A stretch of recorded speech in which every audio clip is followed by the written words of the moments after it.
मुंबईमध्ये सत्ता स्थापनेच्या हालचालींना वेग आलेला आहे।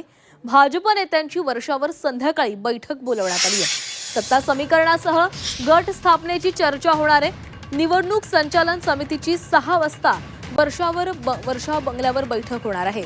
महापौर निवड समित्यांसह सत्तेतील जबाबदाऱ्यांचे वाटप व इतर बाबींवर मुख्यमंत्री आणि नेत्यांमध्ये चर्चा होणार आहे। या संदर्भात अधिक बोलणार आहोत। आमचे प्रतिनिधी ओम देशमुख आपल्यासोबत आहेत। ओम, मुंबईमध्ये सत्ता स्थापनेच्या हालचालींना वेग आलाय।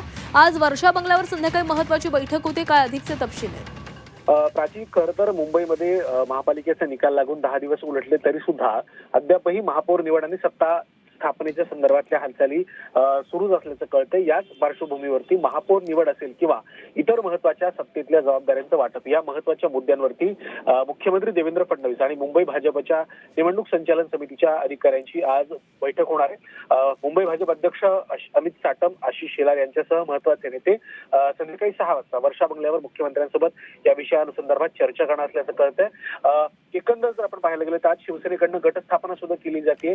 या पार्श्वभूमीवरती भाजप कधी गट स्थापन करतोय आणि महापौर निवडीच्या संदर्भातली प्रक्रिया कधी पूर्ण करतोय या देखील प्रश्नांचे उत्तर खरं तर अजून मिळालेले नाहीये। त्यामुळे महापालिकेतल्या सत्ता समीकरणाच्या स्थापनेसाठी भाजपच्या हालचालींना वेग आल्याचं या निमित्तानं पाहायला मिळतं। त्यामुळे संध्याकाळी होणाऱ्या बैठकीमध्ये महापौर निवडी संदर्भात निर्णय होतोय का, मुंबईच्या महापौरपदी नेमकी कोणाची वर्णी लागते आणि महापौर पदाच्या संदर्भात सोबतच सत्ता स्थापनेच्या अनुषंगाने ज्या काही गोष्टी अजून पूर्ण होणं बाकी आहेत त्यांना कधीपर्यंत पूर्तता येते यावर काही निर्णय होतोय का पाहणं महत्त्वाचं असेल।